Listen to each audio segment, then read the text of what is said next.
The oil and gas industry in the Middle East with Masoud Masrouri, mechanical engineer, board member at private oil company in Iran. And co-moderator with us, Tabita Loureiro, regulatory specialist at ANP, Petroleum Regulatory Agency in Brazil. Good morning, Masoud. Good morning, Tabita. Thank you for coming to Café.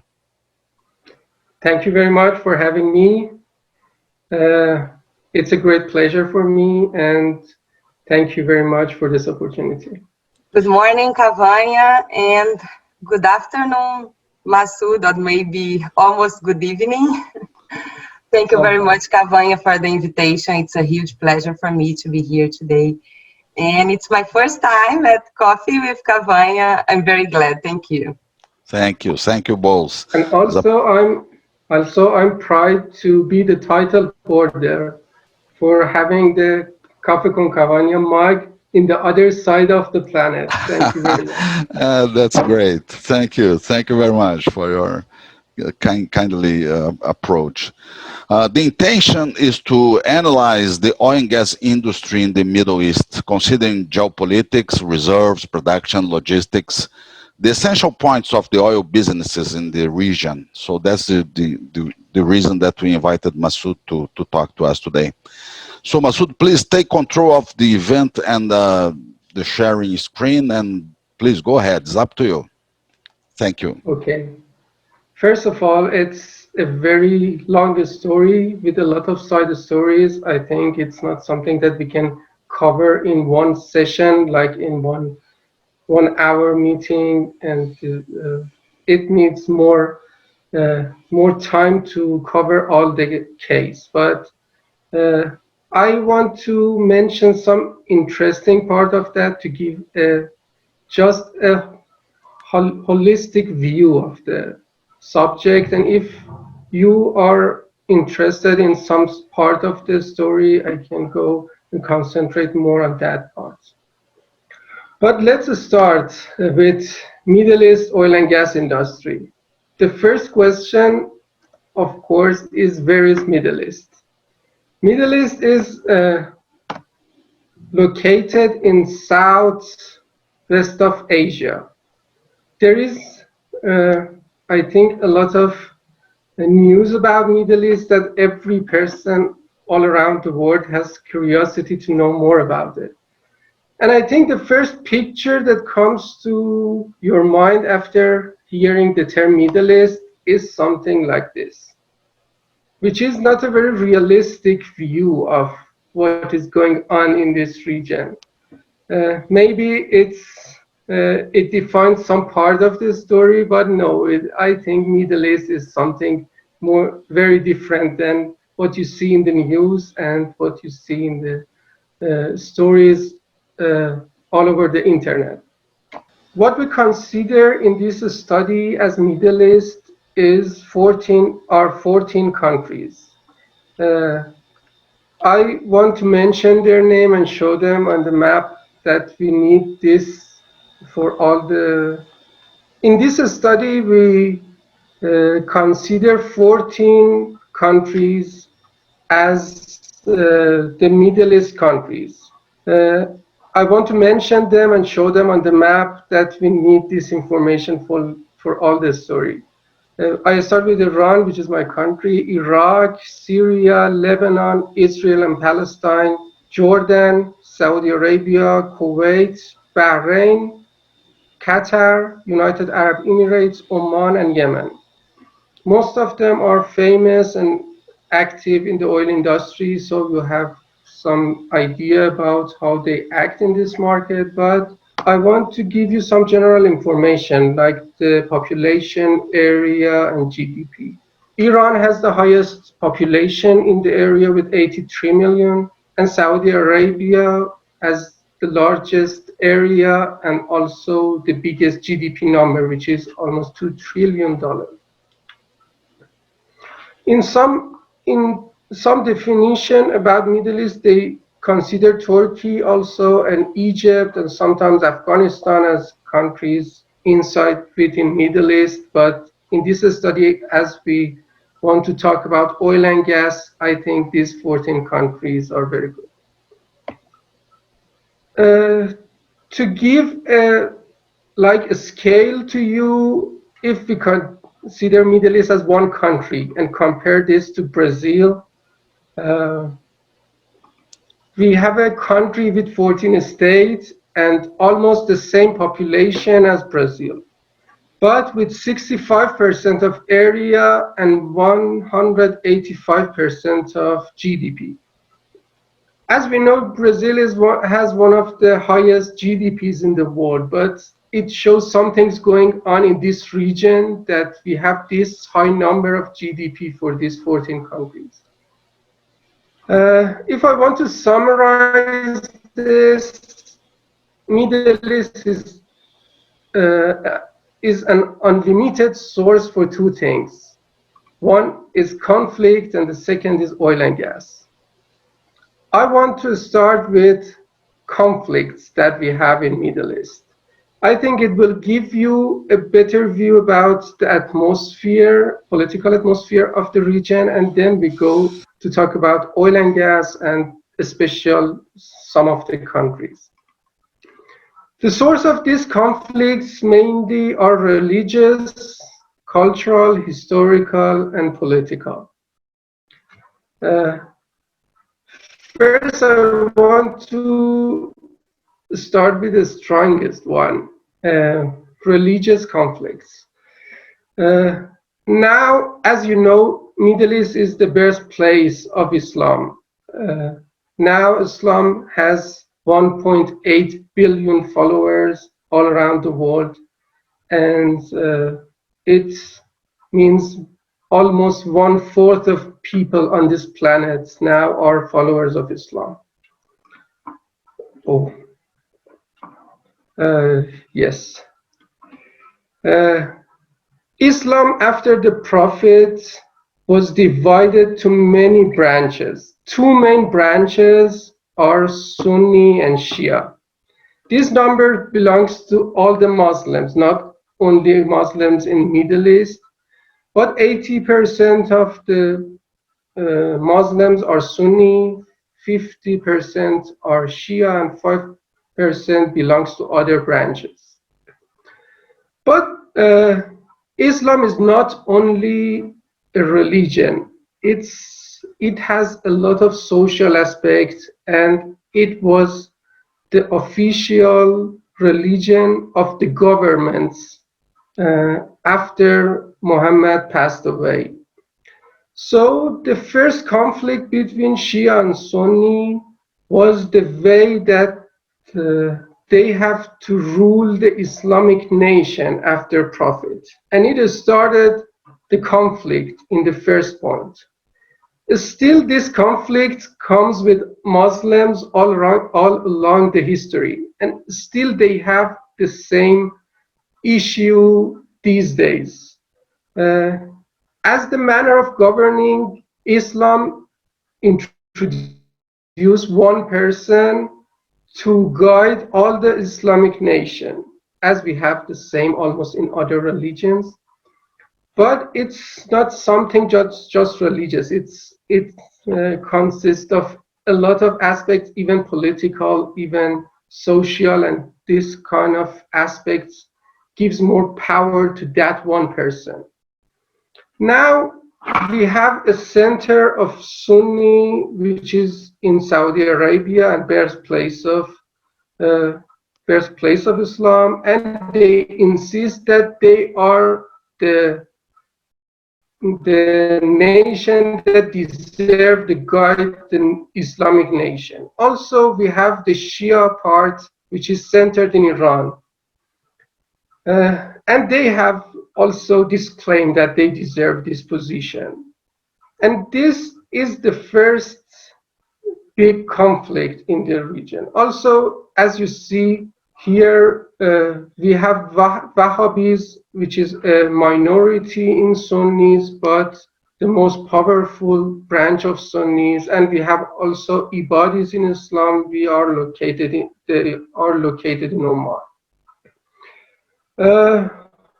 The point is, both Wahhabis and Shia, they both have the dream of governing all Islam nation. And it makes a big conflict between them, and sometimes it gets very hot.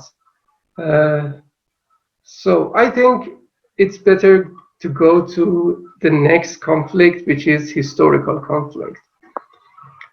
Middle East also uh, is the birthplace of many empires and civilizations in the history, and any of them has roots in one country these days after defining new borders for the countries. For example, we have Sumerian culture and civilization which belongs to 6,000 years ago. After that, we have Persian Empire, which belongs to 2,500 years ago and has its roots in Iran. Also, we have Islamic civilization, which was not an empire; it was a civilization and belongs to 1,400 years ago, and it has its roots in Saudi Arabia. Also, the borders also went to some parts of Europe at its time. The other civilization is Ottoman Empire, which belongs to 400 years ago and has its root in Turkey. The problem is all these countries in their history uh, has a lot of signs of their empires and how they could rule all the region. And now they have the dream to recreate that power and that empire. But it's in conflict with the new borders and new countries that exist in modern history. So they want to have its political penetration in the countries they had one day control of them. So it can make, as you see, they have a lot of common areas under their control. It makes also another conflict in the region. The other conflict is cultural by ethnic groups.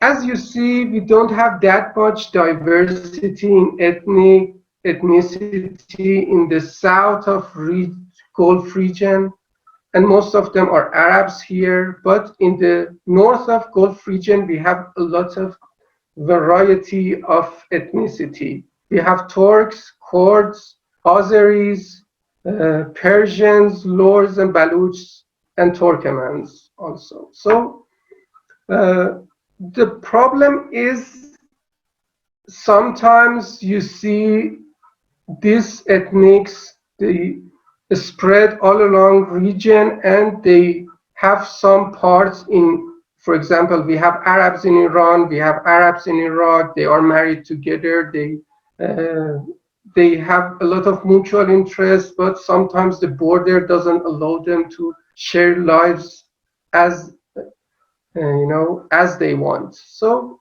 there are some conflicts between the countries and ethnic groups, especially with the Turk ethnic group, which is the exists in like four countries now.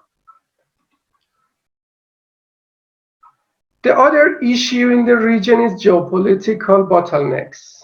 We have three main bottlenecks in the region, which two of them are straits. One of them is Strait of Hormuz, which is very famous these days, and also Bab el Mandab, which is between Yemen and Djibouti. Also Persian Gulf, because of the resources, it has a lot of stories. Mainly the name of Persian Gulf is an issue for having conflict.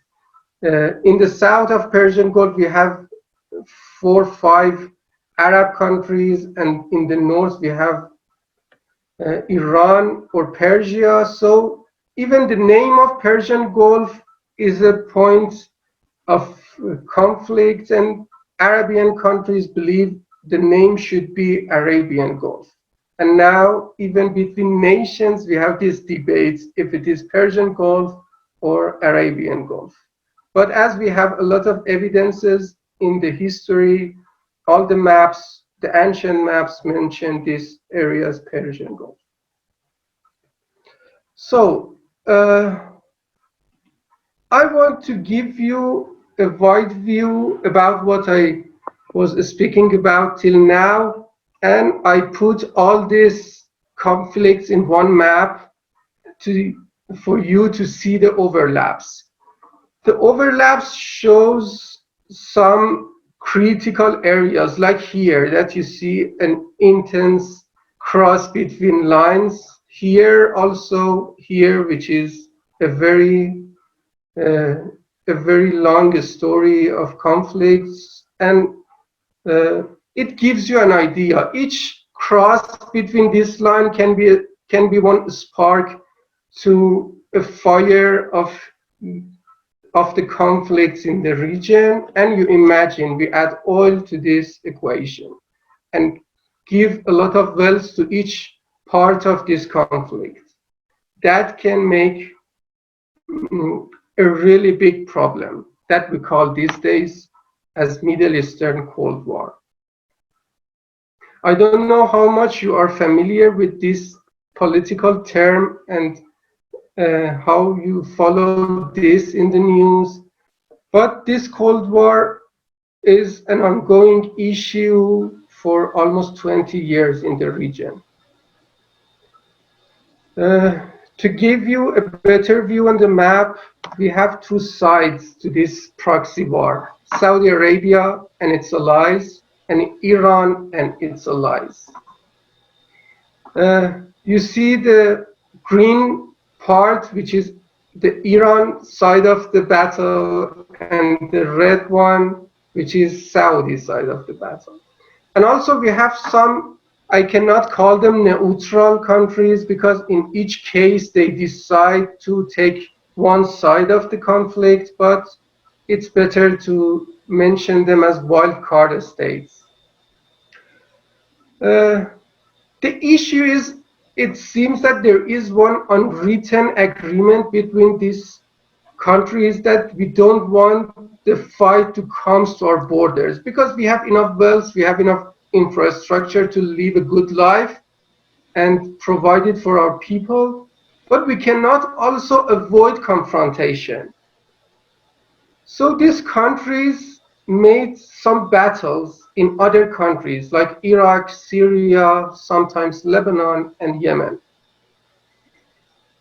And it could bring a lot of disasters for the people of these countries. And when you go through these happenings and incidents, it's very sad story for the people of these countries, like Syria, which was one of the oldest regions in the planet and was one of the most beautiful countries in the world. But now what is remained from these countries doesn't look like what it was before. So now Yemen is one of the hottest battles between two countries, also Syria. And sometimes Iraq and Lebanon are, they see also some unrest and some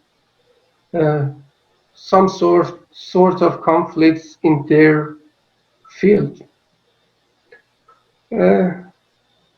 I don't want to directly mention how this conflict can affect oil and gas industry. I want you to keep this idea in your mind that these conflicts can affect all the equations in the region. But in the next slides, whenever it was necessary, I will mention again the conflict issues and how this affect each transaction between the two sides of the battles and other countries. So I think it's time to go talk a little bit more about oil and gas, because the main subject is oil and gas. If let's see how much oil and gas we have in this region. It's a very unique resource of uh, the fossil fuels, which means the area was not desert millions of years ago. It was like a very rich area of live species, a lot of species in the world. But as nature changed a lot these 5 million years, now we have only desert in this area, but a lot of resources beneath them. To give you some numbers, Middle East produce 37% of the world's oil and 18% of the world's gas. Especially Persian Gulf is the king for fossil fuels. It is home to more than 50% of world oil reserves and more than 40% of world's gas reserves. And it's not all of that. A new geological survey shows that from undiscovered resources, we have almost 50% of undiscovered oil again in this region, and 30% of the undiscovered gas also in this region.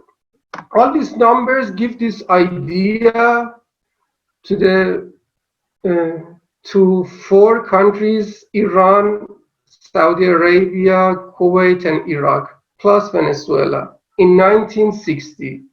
To start a non-governmental organization we know these days as OPEC. This week we had the 60th birthday of OPEC, which was a not so happy birthday because of the situation of oil and gas market. But still, we remember these 5 countries as founders of this organization. Today, this organization has 13 members, and also from 2016, they invited more 10 countries to join them and shape OPEC Plus to maintain its position in the oil and gas market. I believe they are not as strong as before, and the story changed a lot, but still they are trying so hard to maintain their position in the market. As the highest number for production almost in the world and in OPEC, Saudi Arabia is the first country we want to talk about. Kingdom of Saudi Arabia.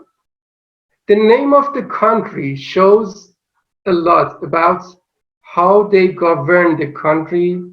It's a monarchy by a royal family, which we know as House of Saud.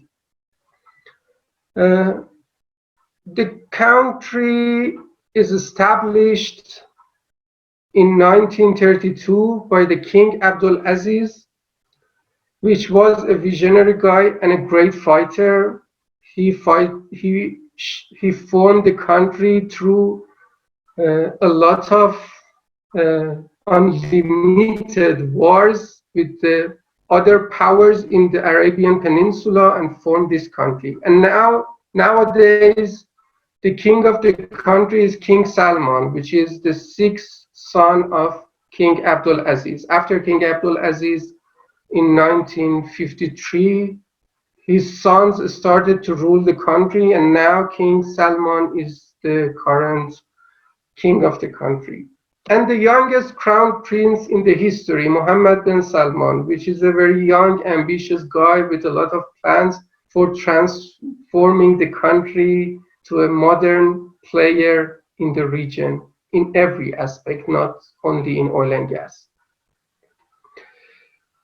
This royal family has a lot of prince, which the number is something around 7,000. But 100 of these princes have more power and are more influential roles in the country. If we go to oil industry of Saudi Arabia, it's a very interesting story. We have two regulatory bodies in the country. Ministry of Energy, which was Ministry of Energy, Industry and Mineral Resources. Few years ago, they separated these sections, and now we have Ministry of Energy. For 5 years, the minister was Khaled Al-Faleh, which is a very reputable guy in the oil industry. He was before a CEO of an oil company in Saudi Arabia and became oil minister for 5 years. And after him, for the first time, Abdul Aziz bin Salman, which is the first prince and the first person from royal family who has the control of oil ministry. Also, we have Petroleum Council, which composed of some members of royal family, some important ministers and experts of the oil market, to define the strategy of oil industry in Saudi Arabia, also to define a strategy of Saudi Aramco, which is the monopoly operator of oil and gas industry in Saudi Arabia. These days we hear a lot Saudi Aramco's name in the market because after its IPO, it became the biggest or has the highest value in the business history of this planet. And after this IPO, for the first time, the business world experienced a $2 trillion company.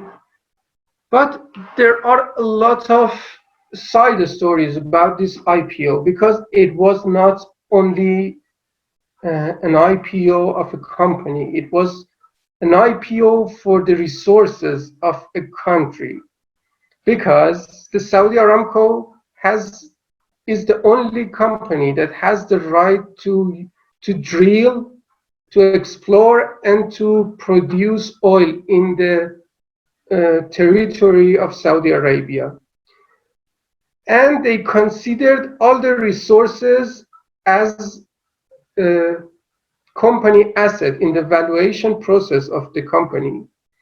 After bringing the share to the market, that means you bring the resources of the country to the market. So it had a lot of side stories in Saudi Arabia. And this triangle that you see, Ministry of Energy, Petroleum Council, and Saudi Aramco, they built an economy which has 266 billion barrel of oil and also 9.2 trillion cubic meter of gas. They produce these days by average 11 million barrel a day and export 8 million barrel a day, which makes Saudi Arabia and Aramco the biggest exporter of oil as one company export. Also, they produce 252 million cubic meter of gas per day, and they use most of them in their country for generating electricity, and they export none of that gas. Okay, this combination makes Saudi a lot dependent on oil. Nowadays, 87% of the country's budget belongs to oil export, which is a very high number and a point of concern in the country's destiny. So Mohammed bin Salman, as Crown Prince, defined a new vision for the country named Vision 2030. He decided to start a journey to be less reliant on oil and lower this dependency number by developing renewable energy and tourism industry in the country. But this company has a very interesting history behind itself, which this history gives two big fields to the company, which one of them is Al Gawar field, and you see this big green area, which is the biggest onshore oil field in the world. Also, they have Safania field, which is located here near the sea in the Persian Gulf, which is the biggest offshore field.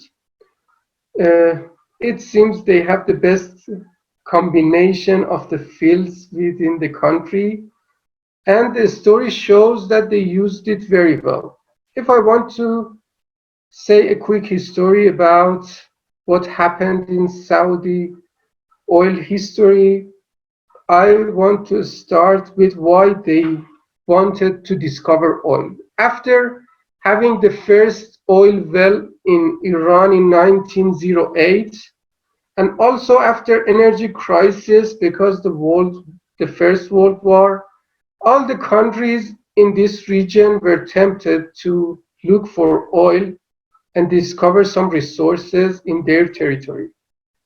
But there were a consensus between all the geologists that the oil reserves in the south part of the Gulf area is not that interesting. So the country foundation date is 1932, the day that King Abdul Aziz announced the formation of a country named Saudi Arabia. Exactly 1 year after that, they gave the first concession agreement to a company named Sokol. We know this company these days as Chevron.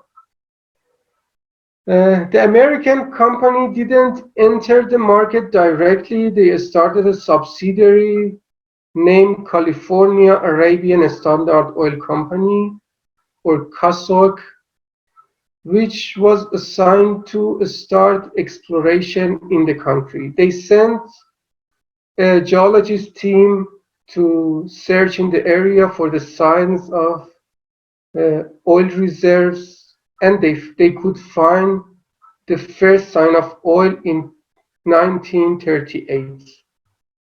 The guy who was responsible for this operation, we know him as one of the most influential guys in the Saudi Arabian history. He was Max Steinecke.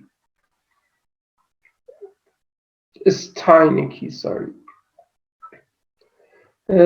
He was an American geologist, 36 years old, and he was assigned as the head of the geology team. In one of the wells that was not successful enough for finding oil, he insisted a lot to drill more and more.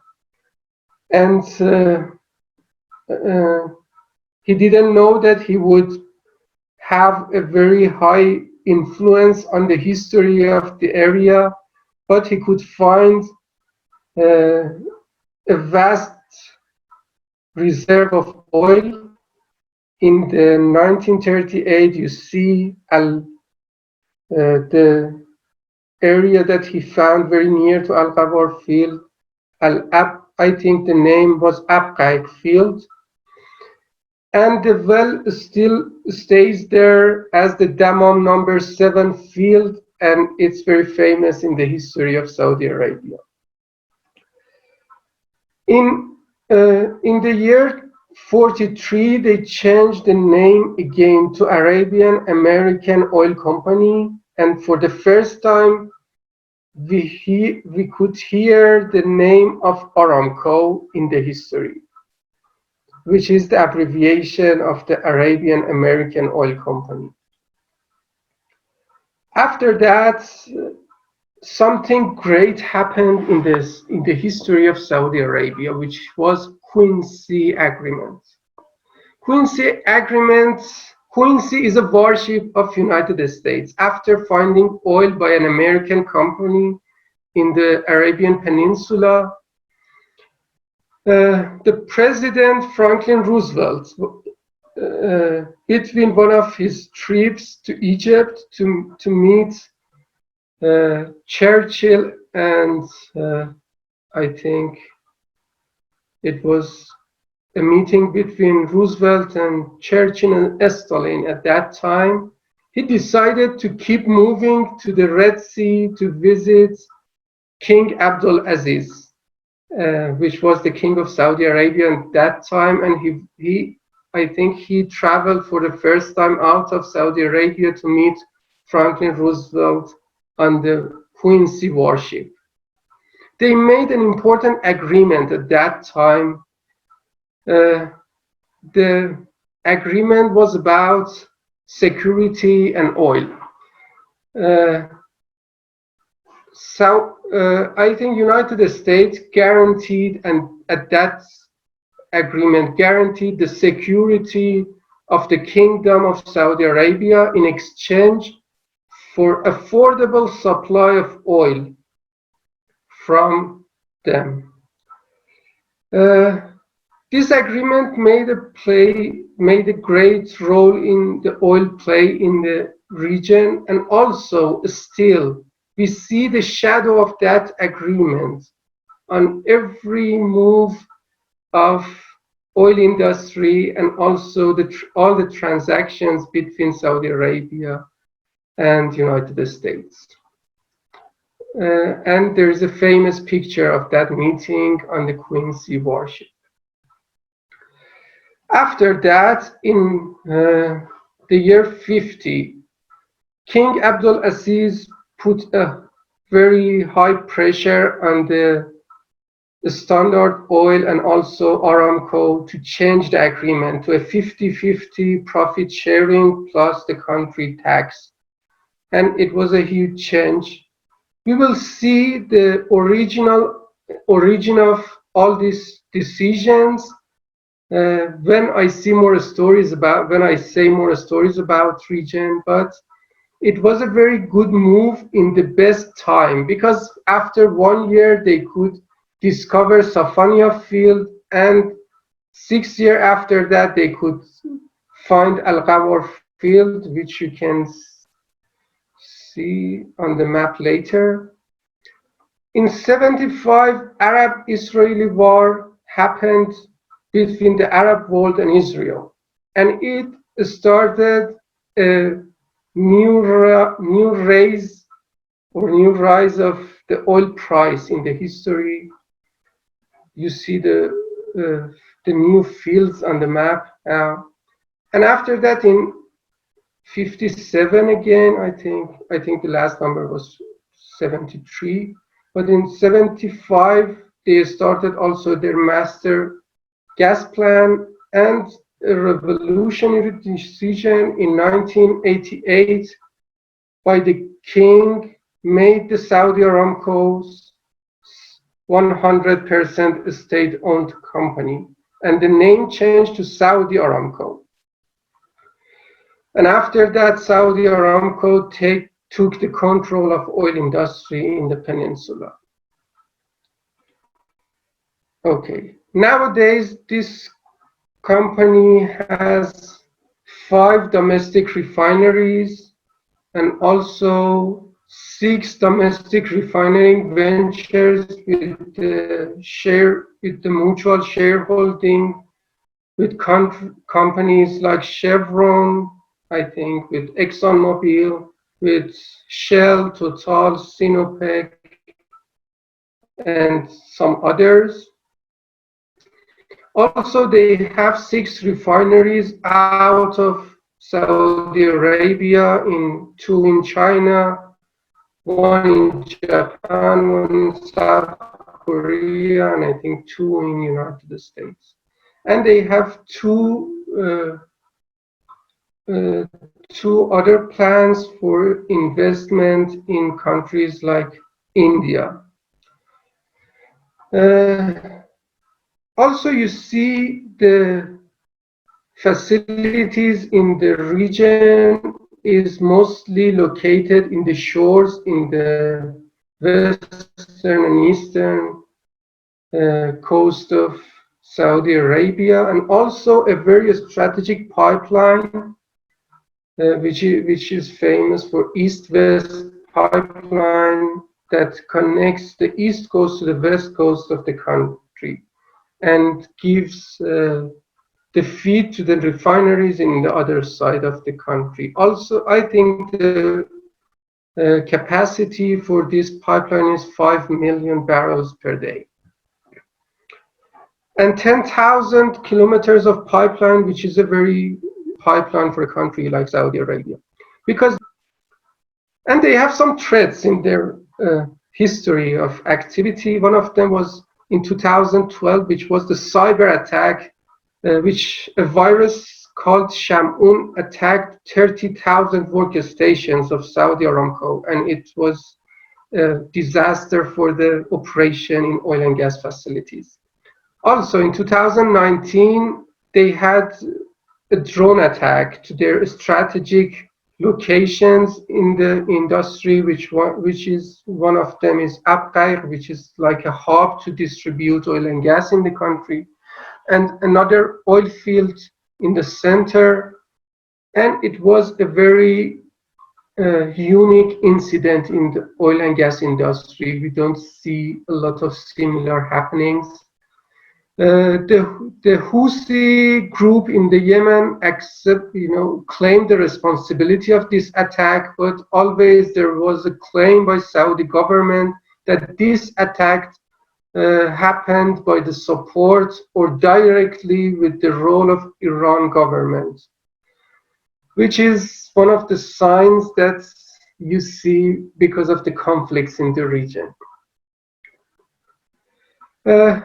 I think now it is enough to talk about Saudi Arabia, and it's time to go to talk a little bit more about Iran oil and gas industry. It's totally a different story. Even the name of the country shows that, Islamic Republic of Iran, which shows the governing style of the country is theocratic republic, which is a very new thing in the political schemes in the world. This new style is founded by Khomeini, which is the founder of this new style in 1979. Nowadays, the supreme leader of Iran is Ali Khamenei, which has the control of the strategic decisions of the country for 30 years now, and the president is Mr. Hassan Rouhani. If I want to tell you a little bit about oil industry structure, most of the industry is controlled by the Ministry of Oil, which Mr. Zangene is almost the oil minister for more than 20 years. And he had a very influential role on developing the industry. I don't want to mention the reason now, but you will see the reason after when I talk about history. But Iran controls most of the parts of the industry by the governments. We have four main governmental companies, which one of them is NIOC, National Iranian Oil Company, NIORDC, which is responsible for refining and distribution, NPC, which is National Petrochemical Company, and NIGC, which is National Iranian Gas Company. And they have the control of industry, and I can say all the industry is controlled by governments. We have some operators, all of them are state-owned companies, and their territory defined by geographical areas that they have control. For the onshore, we have 4 companies, and for offshore, we have 2 companies that they have the operation right for oil and gas industry. Nowadays, Iran, with having 157 billion barrels of oil and 33 trillion cubic meter of gas, has the first position in oil and gas industry by combination of oil and gas. Iran is the fourth oil reserve place and the second gas reserve place in the world, but with the combination, Iran is the first company in the world with the reserves of oil and gas. But the 4 million barrel per day of production of Iran now uh, declined to 2.3 because of sanctions. And nowadays, the number that I can tell you, and it's not obvious because there is no exact number about the export of Iran, is 850,000 barrels, which is very low because of the sanctions. And Iran do it with a lot of tricks that maybe we can have time to talk about it later. And it's very interesting that because of having that much gas, like 33 trillion cubic meter of gas, Iran produced 875 million cubic meter per day, and the plan was to produce 1 billion cubic meter per day, but we had a lot of delay to have this number. And we export only less than 10% of that, which is very strange. The reason is because we don't have that much access to LNG investment and technology, and all of the export of Iran happens through some gas pipeline, mainly to Iraq and Turkey. Also, 60% dependency on oil by the pressure of the sanctions in the recent years lowered to 30%, which was a very good transformation for the country's economy. Wow. The story of Iran oil history, it's very different from what you see in Saudi Arabia. And after that, you will see a lot of reasons for the decision of Iran government for operating all the industry by government. Muzaffareddin Shah was the king of Iran when he gave the first concession agreement to William Darcy. He was a British businessman who came to Iran to negotiate directly the concession agreement. You cannot imagine, but he paid 20,000 British pounds to the king for having the right to explore 1.2 square kilometers for 60 years for oil and gas reserves. 20,000 at that time means a number like 2.2 million British pounds these days, which was not that much big number, but they didn't have any idea about what is oil, and they didn't care about someone coming and taking out something out of ground and transfer it to another place. So they gave the right very easy to that guy after some negotiations, and he spent 7 years looking for oil in Iran and spent like 200,000 British pounds at that time, which means $2 billion, 2 billion pounds these days. And he almost went bankrupt with not finding oil in any location. And he sent a telegram to the head of geology team, which was George Reynolds, to stop the operation, send back all the equipment and people to the United Kingdom. But he didn't care. The geologist didn't care about this decision, and he continued to explore for oil and gas. And after a few weeks, he found the first well of Iran, which we know these days as the well number 1 of Masjid Suleiman. You see, there's a very small picture, but it shows oil coming out for the first time in the Middle East from that wonderful well that changed the history for the next years.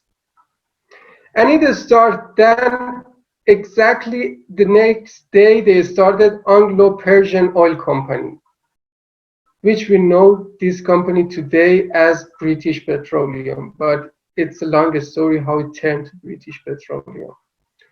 British government, 6 years after, acquired 51% of that company, and it became a British state-controlled and a state-owned company who has the control of Iran resources, and they started to invest on Iran resources at that time. Also, in Iran, we had some changes in the kings at that time, and they were very young, and they couldn't push British government, and they couldn't also renegotiate the conditions of contract. Also, some years after, the next dynasty came to power, and Reza Shah changed the name of country from Persia to Iran, and the name of the company also changed from Anglo-Persian to Anglo-Iranian Oil Company. All this time, they tried a lot to renegotiate the conditions of contract, but British governments really believed that these resources belong to them. And after that, in 1950, Abaddon Refinery became the biggest refinery on the planet, with 400,000 barrels of capacity, and it was the highest, the most valuable assets of the Britain government out of its territory. But 1 year after, as the first democratic act of Iran, Mr. Mossadegh became the Prime Minister of Iran. He decided to nationalize the oil industry, and everything changed from that day that he made this decision, and he put this in action. After that, British government, with the help of US, made a coup d'etat in Iran and changed the government because they didn't want to allow Iranian to take control of oil industry. Also, they called all of their employees back to United Kingdom from Abaddon Refinery, and for 2 years, no one answered Iranians for operating the oil facilities and the refinery.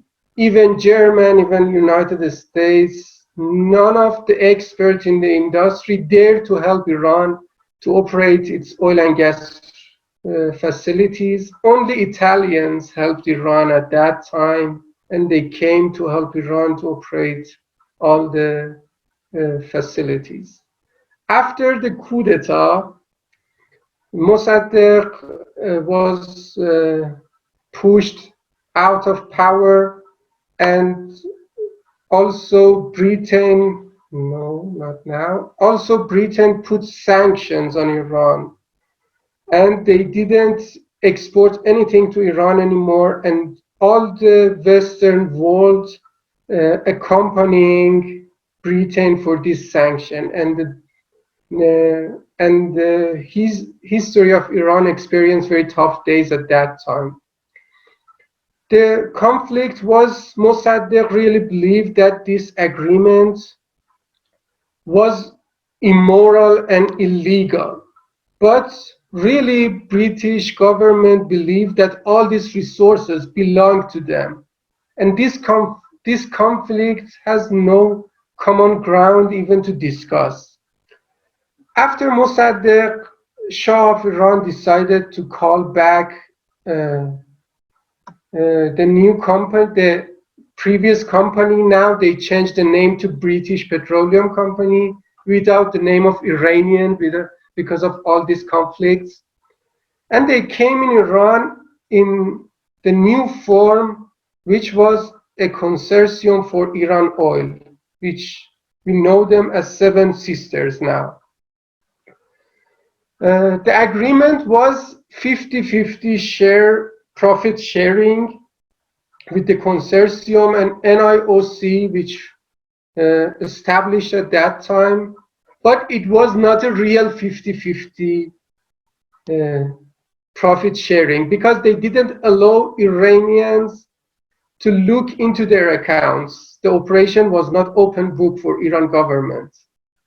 And also they didn't allow any Iranian on the board of the consortium.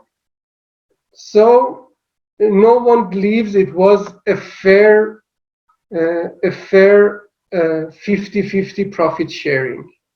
Also, they gave a lot of false information about the amount of reserve to the Shah of Iran.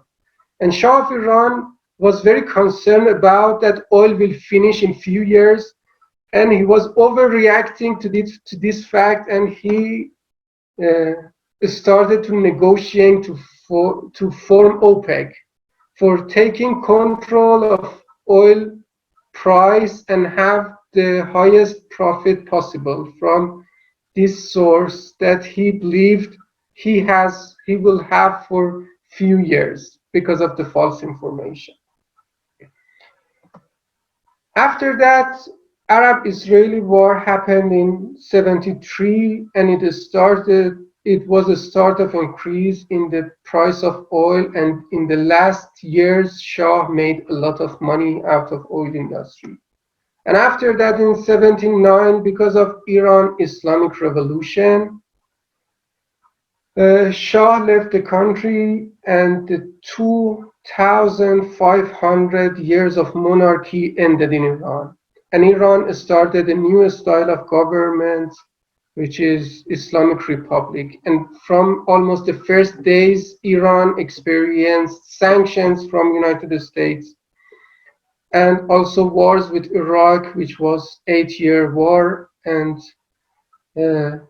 was very harmful for the industry. But by the start of new style of government, because of all this background in the history, Iran canceled the consortium for Iran agreement. Seven Sisters left Iran.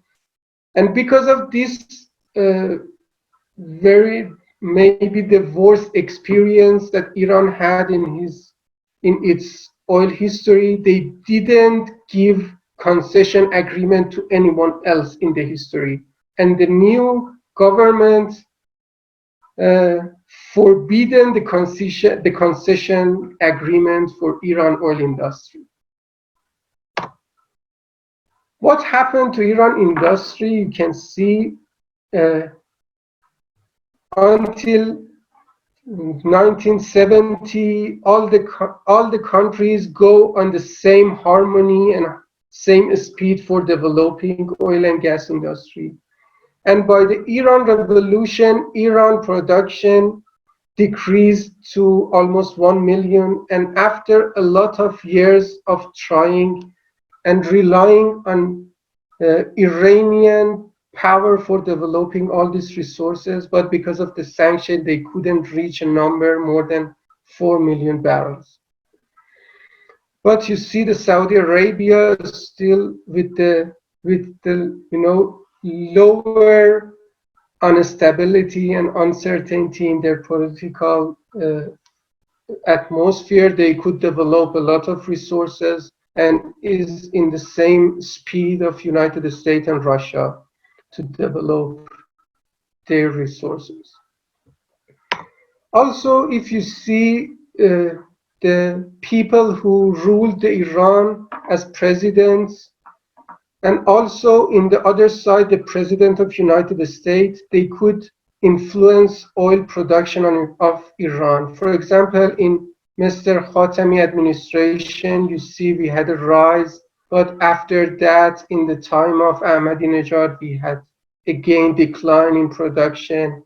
And recently, with a new agreement between United States, Iran started again to produce more, and after its cancellation, it went down again.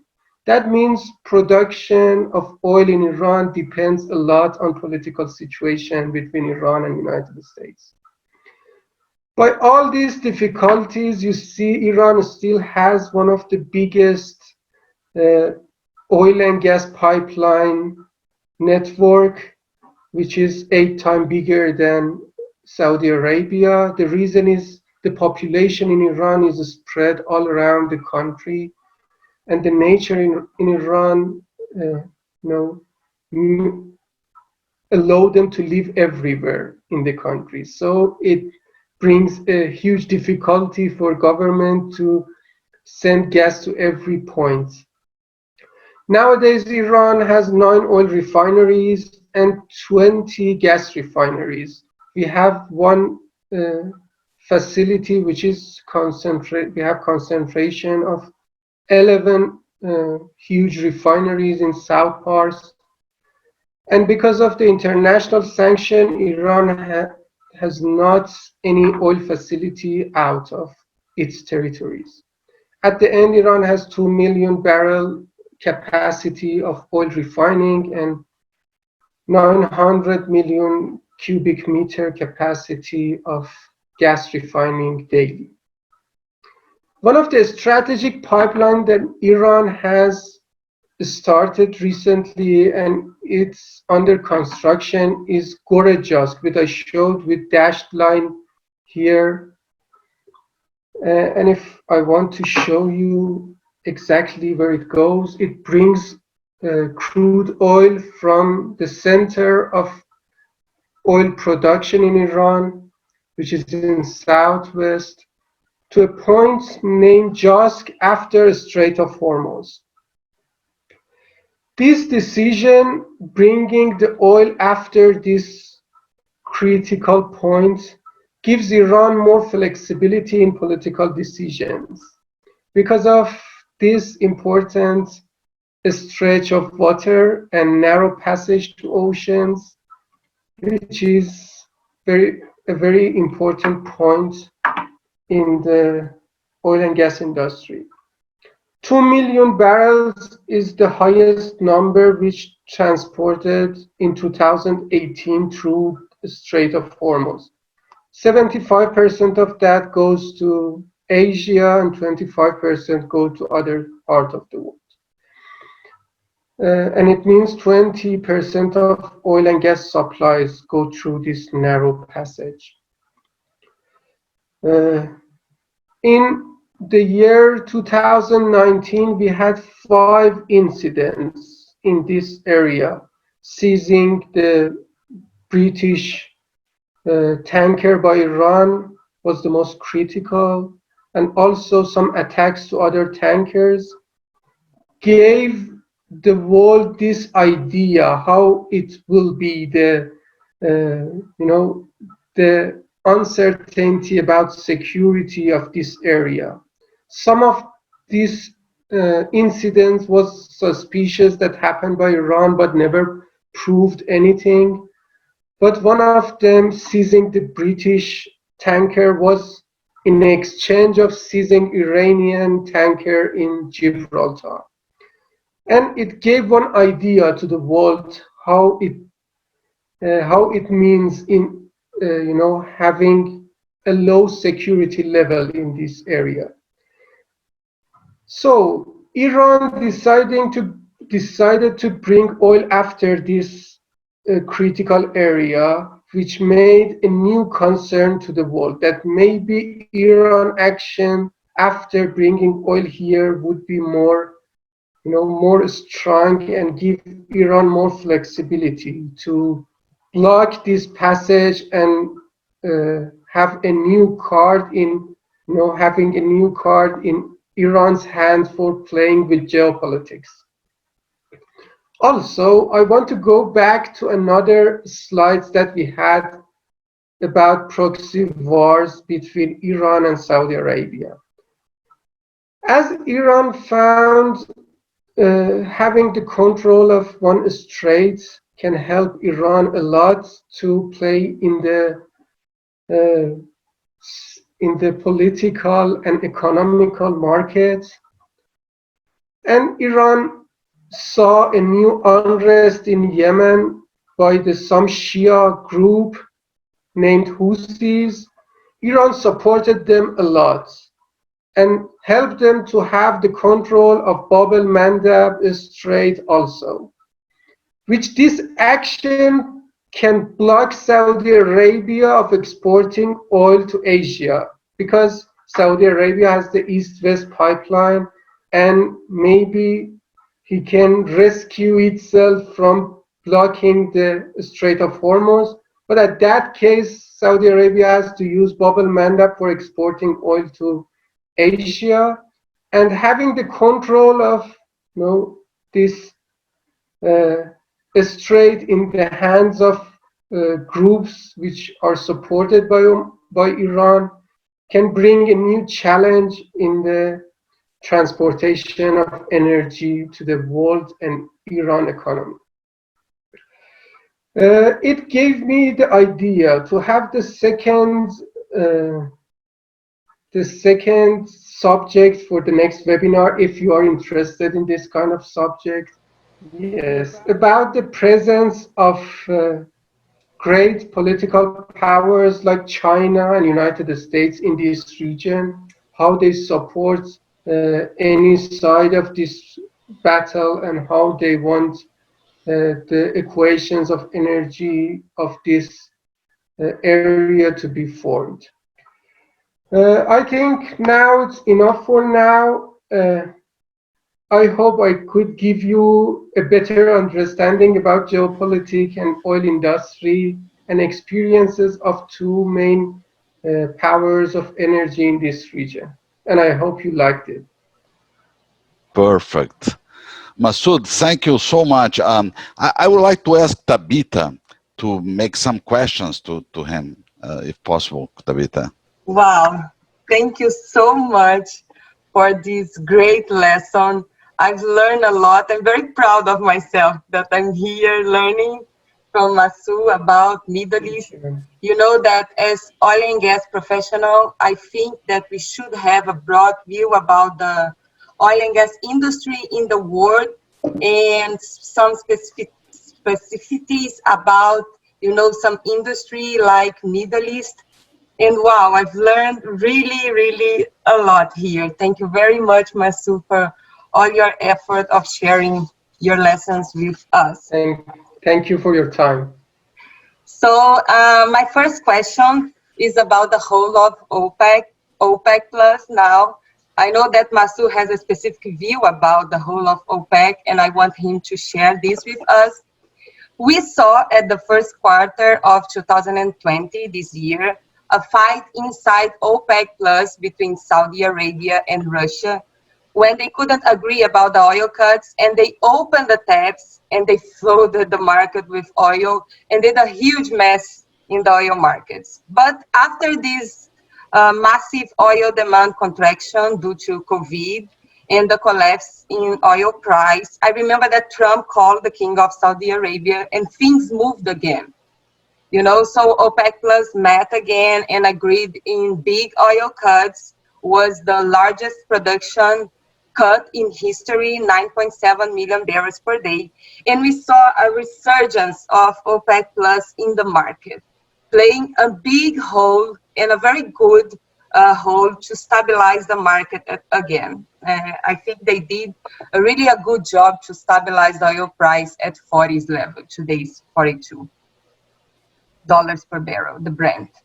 My point is, how do you see the whole of OPEC Plus in the future, or OPEC controlling the price, the oil market, and how much influence they still have or may not have? How much compliance they could reach among the members? And yesterday we had the meeting, the OPEC meeting, and I saw the Saudi Arabia energy minister, asking for compliance, full compliance. because non-compliance affects reputation, credibility, and we need, the actions of OPEC today in the oil market. So I want you to share about your thoughts and views about the whole of OPEC Plus. Thank you for this question. Can I share my screen again? Sure, sure. I believe, the oil market changed a lot during recent years, especially in the last 10 years. The ruling factor of the market is not the supply anymore. Okay, it's the demand which rules the market, and it's become stronger day by day. And OPEC feel this uh, and try a lot to maintain its position. But as I told you, OPEC has had 5 founders. 4 of them are in this region: Iran, Iraq, Kuwait, and Saudi Arabia. And also UAE these days is another member of OPEC. The philosophy of OPEC is deciding based on mutual interest. Okay? And when we have this kind of conflict in the region, you cannot expect these countries to sit together to decide about mutual interest, because they don't have that much mutual interest again. The more wealth they have, the hottest conflict and proxy war they will have. So I think it's the first factor that was very disruptive in the history of OPEC. Also, the changing in the supply and demand ruling the market, and uh,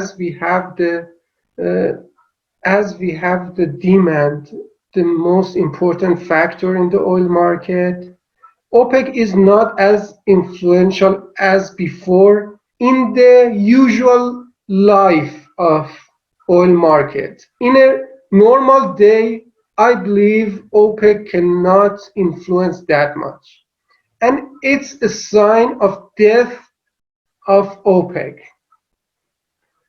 But on the other hand, I believe OPEC has another identity.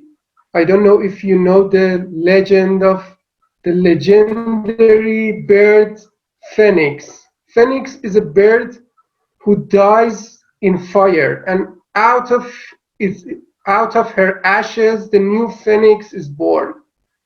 I think uh, I think it happened for OPEC in the last year. OPEC was about to die from my point of view, but with the new situation in the oil industry after coronavirus, OPEC could experience another rebirth.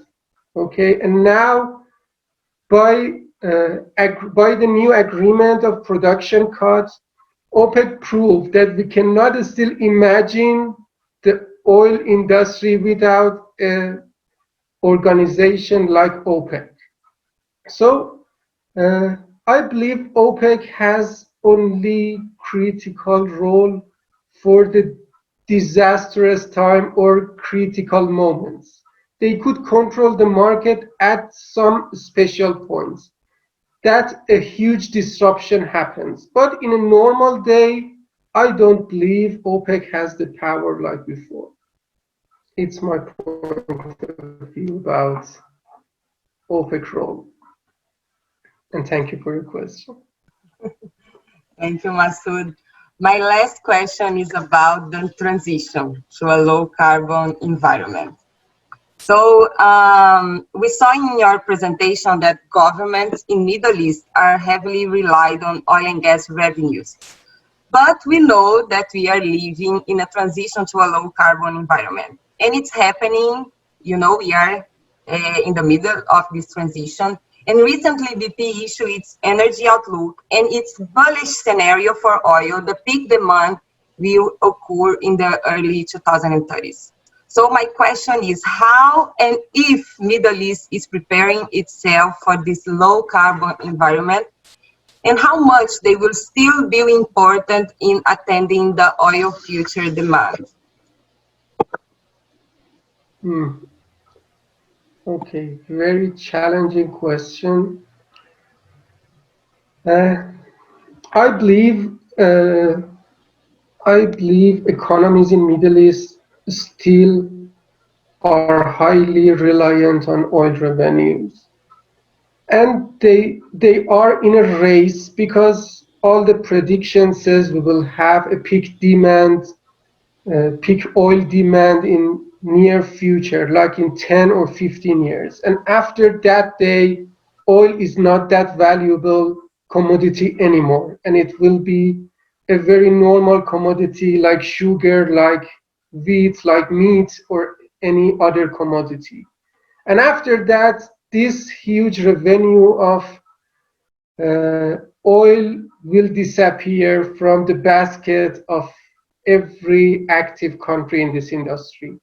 And that day will be a disaster for the countries which get used to this revenue, I believe. And they will suffer a lot after that day.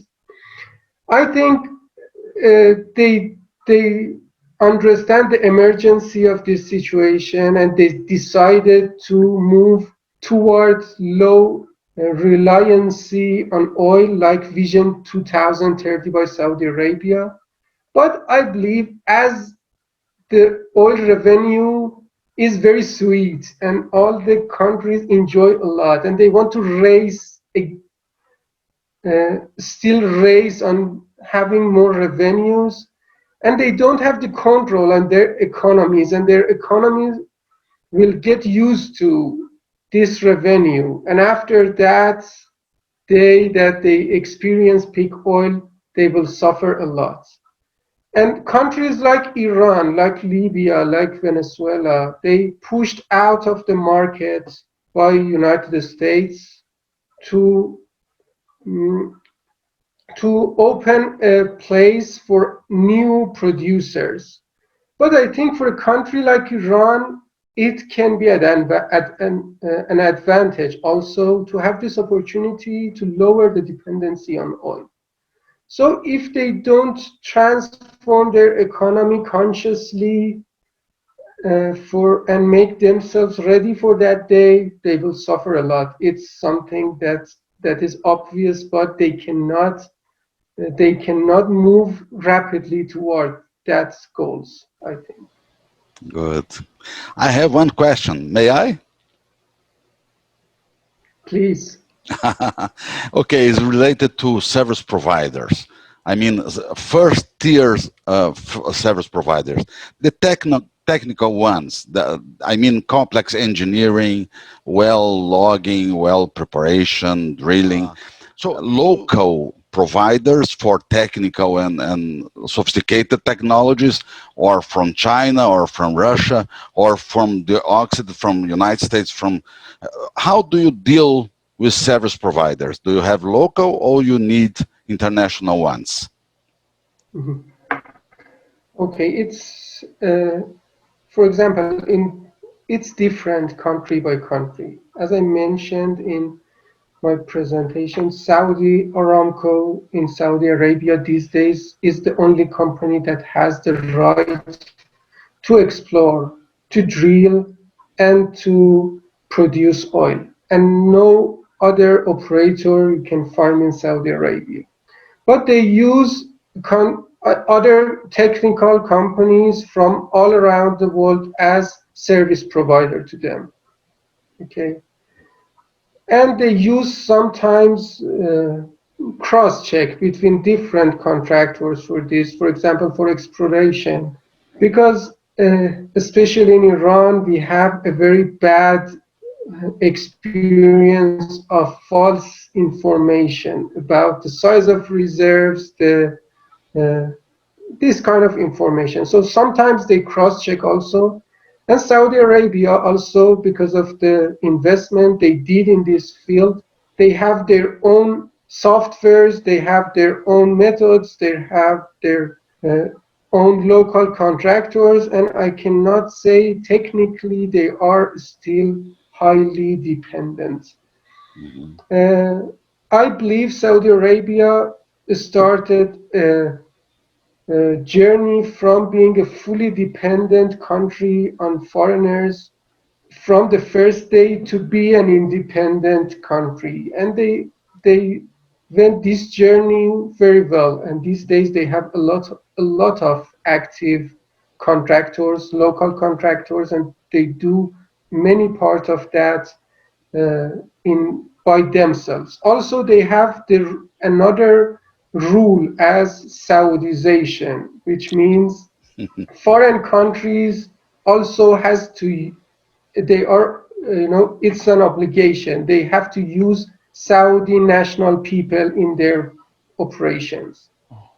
Okay, and they give percent of employees. They give them a percentage that it's an obligation. They have to use this percent of local people. So depends on each And day by country. day, yes, we have Omanization also in Oman. Also in other countries, we have similar rules and regulation. But for example, in a country like Iraq, because of some security issues, many uh, international contractors, they don't take this risk to go to these locations. Sometimes the security costs are very high that they cannot be competitive. And also in some countries that the oil industry is not that big, international contractors, they are not, very motivated to go there. But the story in Iran is totally different. No one comes to Iran because of sanctions, because as they start their activity in Iran, the United States will impose sanctions on the companies also. So Iran started to uh, make every service from the scratch, and now the country is almost independent in every aspect of the industry.